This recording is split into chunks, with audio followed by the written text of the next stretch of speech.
Topic है द्विघाती बहुपदों के गुणांक व शून्यक में संबंध, relationship between zeros and coefficient of a polynomial. तो बच्चों, गुणांक तो आप सभी से परिचित होंगे, तो गुणांक किसको बोलते हैं और शून्यक, ये दोनों वर्ड से तो आप भली भांति परिचित हैं। आप लोग को मैंने बहुत ही ज़्यादा इसके बारे में बता चुका हूँ, ठीक है। लेकिन फिर भी एक बार इसकी पुनरावृत्ति करते हैं, फिर पुनः आपको बताता हूँ। तो देखिए बच्चों, आप तो अब धीरे धीरे इंग्लिश भी सीख गए होंगे कि द्विघाती बहुपद को हम लोग बोलते हैं क्वाड्रेटिक पॉलिनोमियल। तो क्वाड्रेटिक पॉलिनोमियल, ठीक है। तो क्वाड्रेटिक पॉलिनोमियल के अगर स्टैंडर्ड फॉर्म की बात किया जाए, व्यापक रूप की बात किया जाए, तो ये कुछ इस तरह से रहते हैं x square plus p x plus c, ठीक है। अब अगर मैं यहाँ पे बात करूँ जहाँ, ठीक है, जहाँ अगर मैं बात करूँ ए बी सी की बात करूँ, तो ए बी सी हमारा क्या है बच्चों, ये है गुणांक। अब आप सोच रहे होंगे गुणांक को हम लोग इंग्लिश में बोलते हैं कोएफिशिएंट, कोएफिशिएंट, ठीक, कोएफिशिएंट।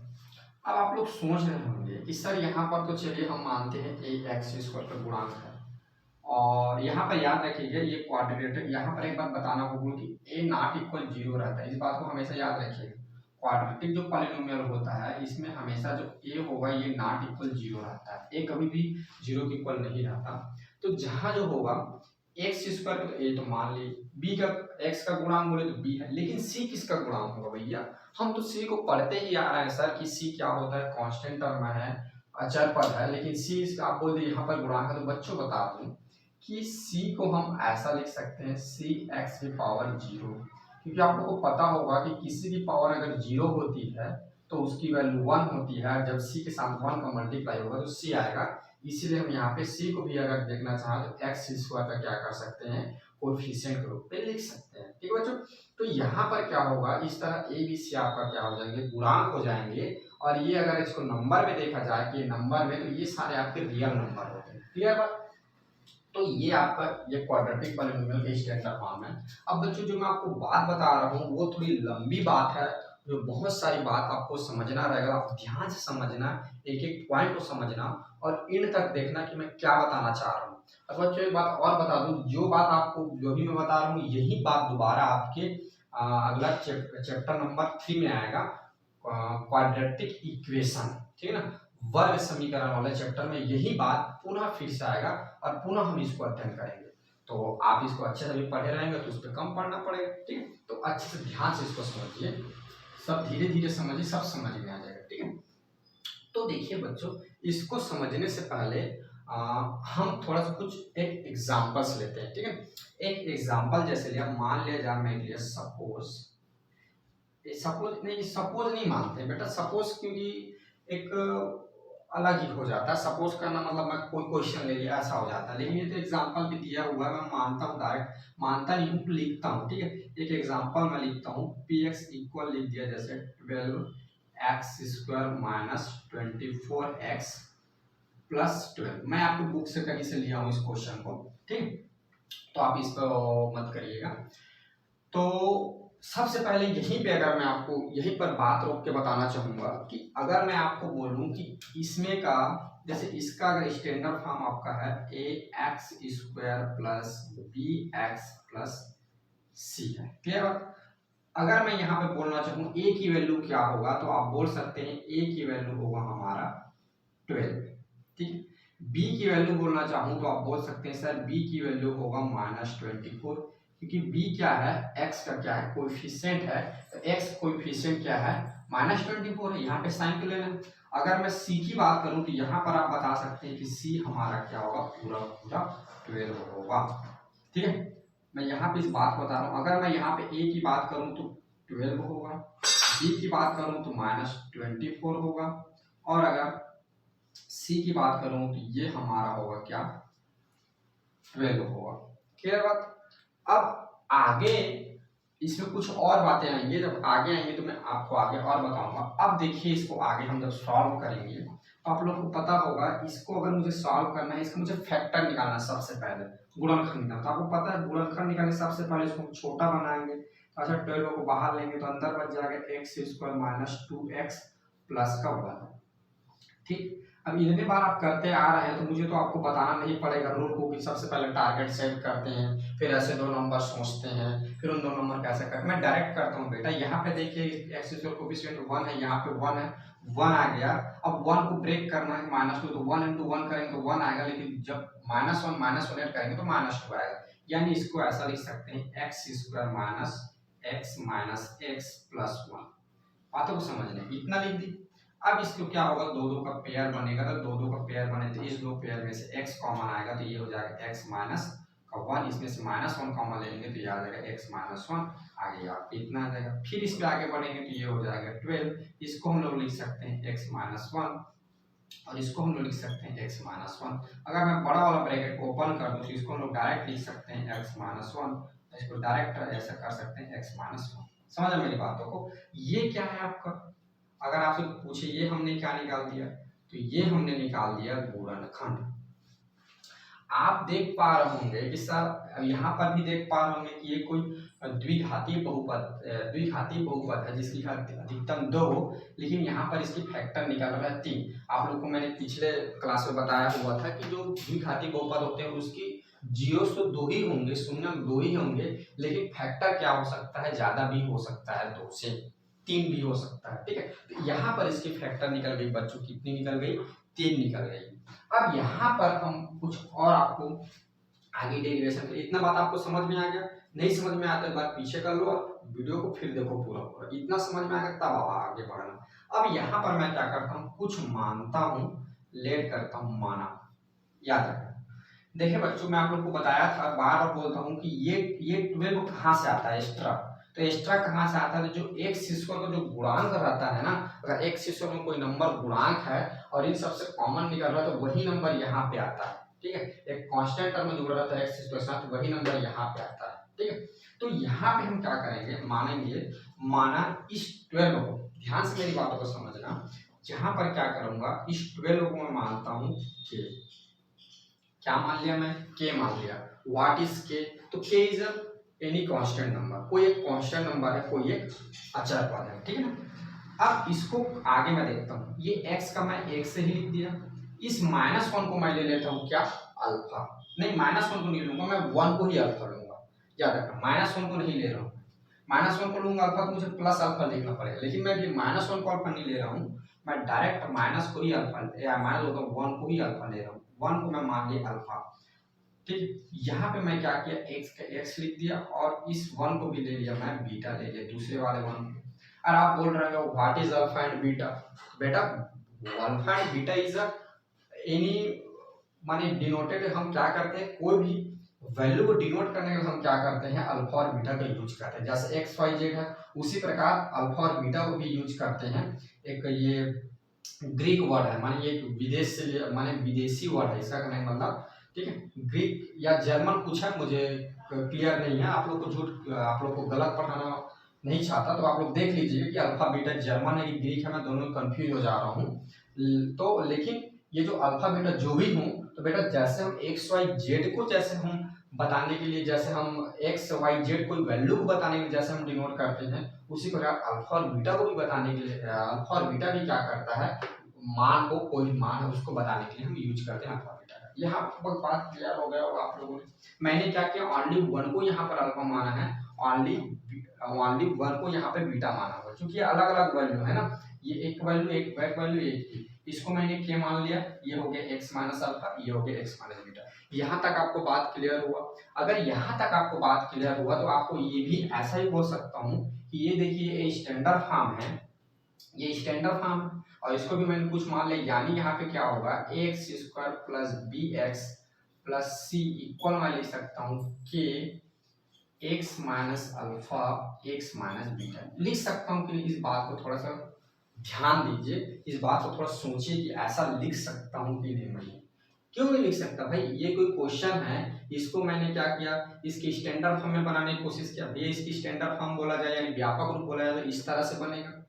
ठीक है, जैसे ये बना हुआ है, तो इसके इक्वल मैं क्या कर सकता हूँ, ऐसा इसको मैं लिख सकता हूँ। ठीक है, अब लिखने के बाद आपको क्या करना है, इस वाले पार्ट को सॉल्व करना है। तो देखिए इस वाले पार्ट को सॉल्व करेंगे तो आपको के को बाहर ही रखना है, के को मल्टीप्लाई नहीं करना है, इन दोनों को सॉल्व करना है। तो मैं बड़ा ब्रैकेट इसलिए यूज कर रहा हूँ क्योंकि इन दोनों को पहले सॉल्व करना है। तो इस आप जानते हैं इस x का मल्टीप्लाई इन दोनों के साथ होगा, माइनस अल्फा का मल्टीप्लाई इन दोनों के साथ होगा, तो कई x का मल्टीप्लाई इन दोनों के साथ करेंगे तो ये हो जाएगा x अल्फा हो जाएगा। क्लियर बात? इसके साथ होगा तो माइनस x बीटा हो जाएगा। इसके साथ फिर होगा तो ये हो जाएगा आपका माइनस अल्फा का स्क्वायर और माइनस अल्फा बीटा। ठीक, एक बार x के साथ होगा और एक बार इसके साथ होगा तो अल्फा का स्क्वायर, मैं कुछ गलत कर रहा हूँ, एक मिनट,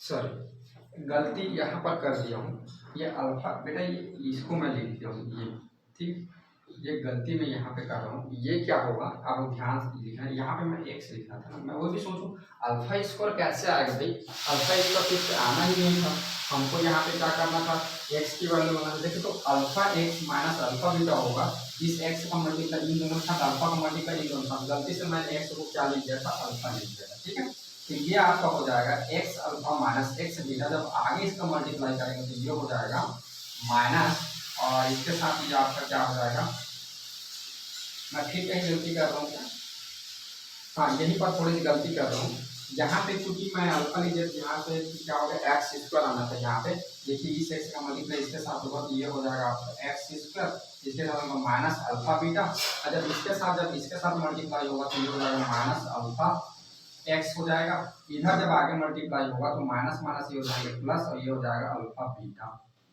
आया बात आप लोग को समझ, इतना आपको क्लियर हो गया, इतना बात क्लियर हुआ। अब देखिए अब इसको थोड़ा सा और आगे बढ़ाता हूँ, तो के आपका बाहर में ही है एक्स स्क्वायर। अब देखिए इसमें मैं क्या कर रहा हूँ, इन दोनों में मैं क्या कर रहा हूँ, इन दोनों में मैं माइनस बाहर निकाला, इन्हीं दोनों को सॉल्व कर रहा हूँ ना, इन दोनों में से माइनस बाहर निकाला, समझना, माइनस बाहर निकाला, इसका कहने का मतलब ये दोनों तो प्लस हो जाएंगे, और मैं एक्स भी बाहर निकाला तो इसको मैं अल्फा प्लस बीटा, और इधर मैं एक्स प्लस अल्फा बीटा, ऐसा इसको लिख सकता हूँ। देखो मैंने क्या किया, यहीं पर बात को समझना, कई बच्चे यहीं पर समझ नहीं पाते, तो मैंने क्या किया, पहले माइनस बाहर निकाला, अब माइनस बाहर निकाला यानी मैं क्या करती, इनको दोनों को प्लस प्लस के रूप में लिख दिया, यहाँ पहले बीटा और माइनस बाहर निकाला, एक्स को इधर लिख दिया, तो माइनस एक्स और माइनस बाहर निकाल दिया और एक्स बाहर निकाल दिया, तो इसमें से गायब होगा, तो alpha plus beta plus alpha ही बचा, तो उसको मैं अल्फा प्लस बीटा लिख सकता हूँ। जैसे 2 धन 3 करेंगे तो 5 आएगा, और 3 धन 2 करेंगे तब भी 5 आएगा, तो मैंने क्या कर दिया, इसको इधर कर दे, इसको इधर कर दे, क्योंकि लिखने के क्रम होता है, पहले हम अल्फा को लिखते हैं, बीटा को लिखते हैं, जैसे ए के बाद बी आता है, बी के बाद सी आता है, सी के बाद डी आता है, उसी तरह इसको भी अरेंज करते हैं। ठीक है, तो ये क्या होगा, अल्फा के बाद क्या आएगा, फिर हमारा बीटा आएगा। ठीक है, अल्फा प्लस बीटा हो जाएगा, अब फिर आगे क्या हो जाएगा, अल्फा प्लस बीटा। यहाँ तक क्लियर होगा? अब यहाँ तक आपको क्लियर हो गया होगा बात, यहाँ पर एक काम और करिए, इन सब में आप क्या करिए, के का मल्टीप्लाई कर दीजिए। ठीक, के का मल्टीप्लाई करेंगे तो ये आपका आ जाएगा के, ये ब्रैकेट ओपन होगा, एक्स स्क्वायर माइनस ये के यहाँ लिख देंगे, अल्फा प्लस बीटा, इधर हो जाएगा एक्स प्लस ये हो जाएगा के अल्फा और ये हो जाएगा बीटा। ठीक बच्चों,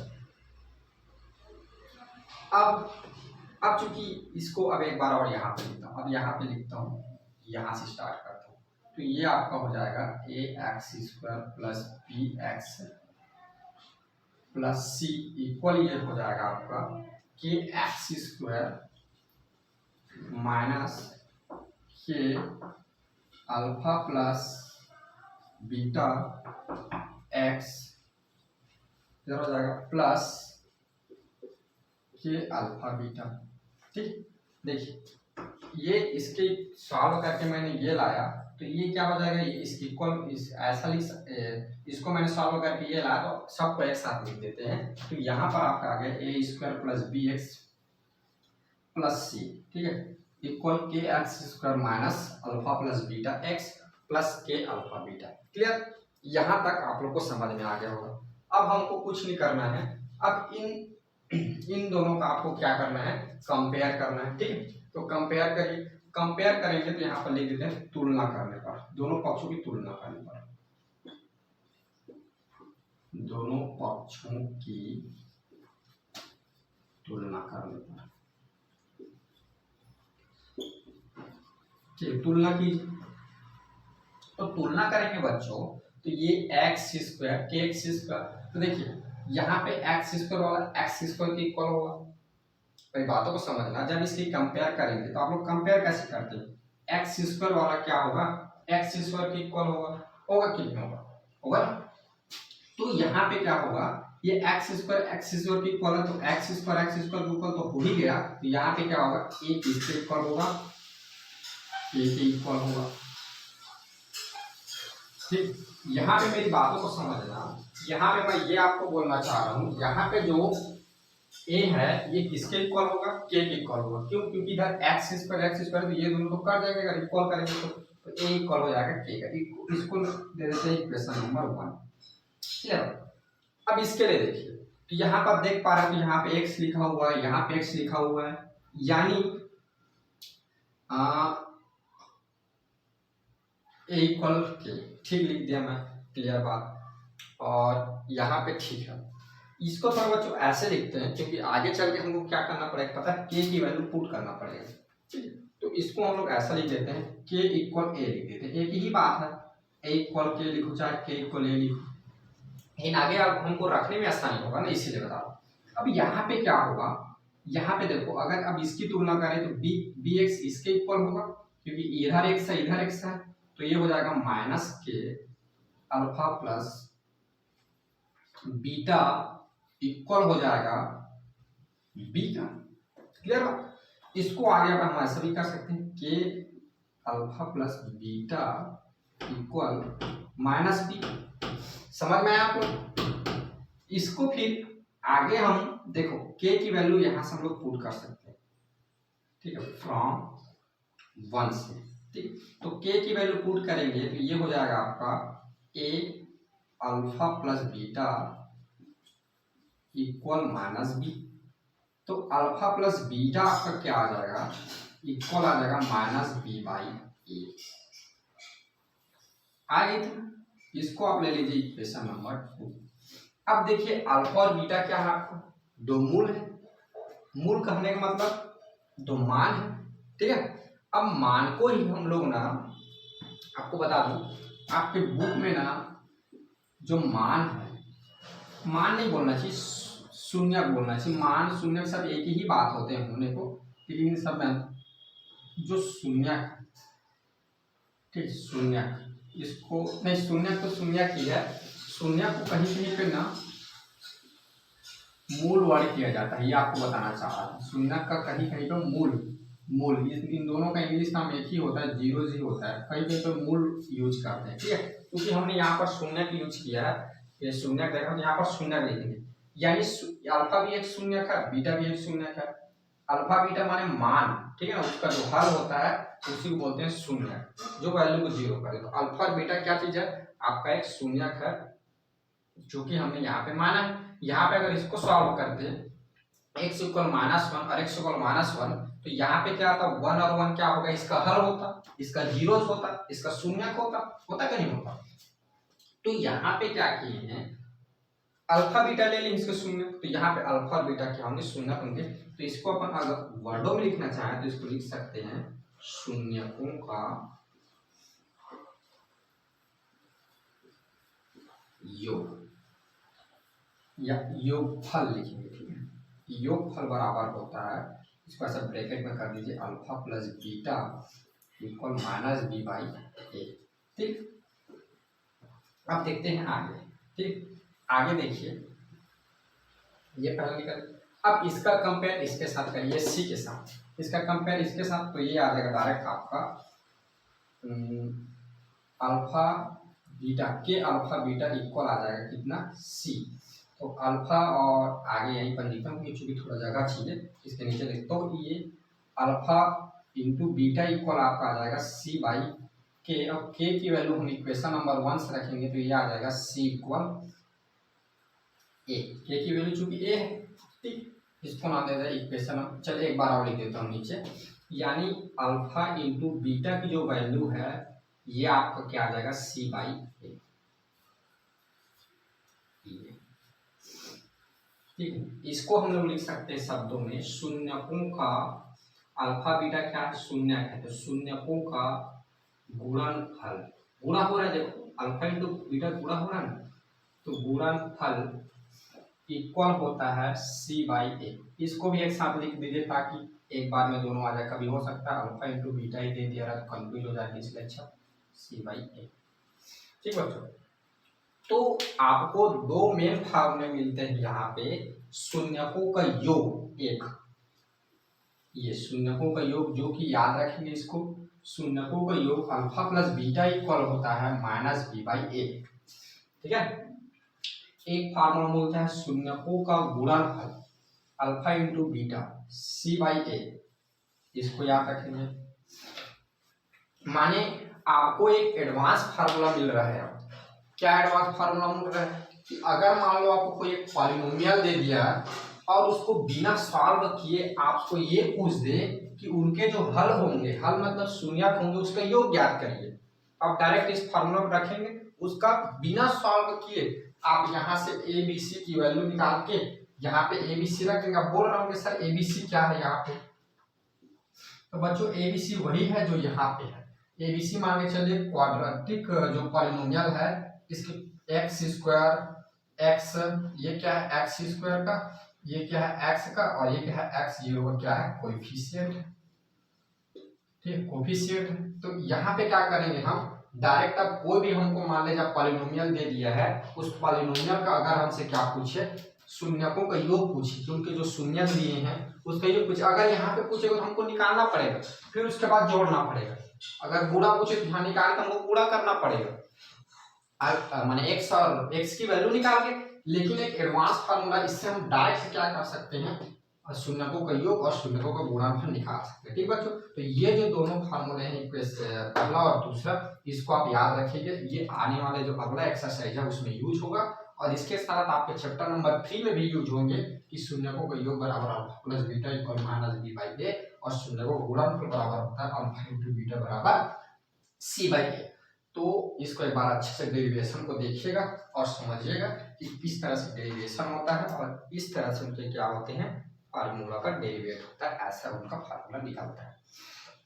ठीक बच्चों, अगर समझ में ना आए तो एक बार पुनः वीडियो देखिएगा और आराम से समझिएगा, धीरे धीरे मैं बताना क्या चाह रहा हूँ आप लोग को धीरे धीरे बात समझ में आने लगेगा। ठीक बच्चों, तो इतना ही देखते हैं और अगला हम देखते हैं एक्सरसाइज के क्वेश्चन कि कैसे जो दिए गए बहुपद के शून्याकों का गुणनफल और शून्याकों का भागफल हम कैसे ज्ञात करते हैं उसको हम देखते हैं। तो इसके लिए मैंने दो एग्जांपल लिए हुए हैं, एग्जांपल नंबर आपके बुक से 24 और एग्जांपल नंबर 24।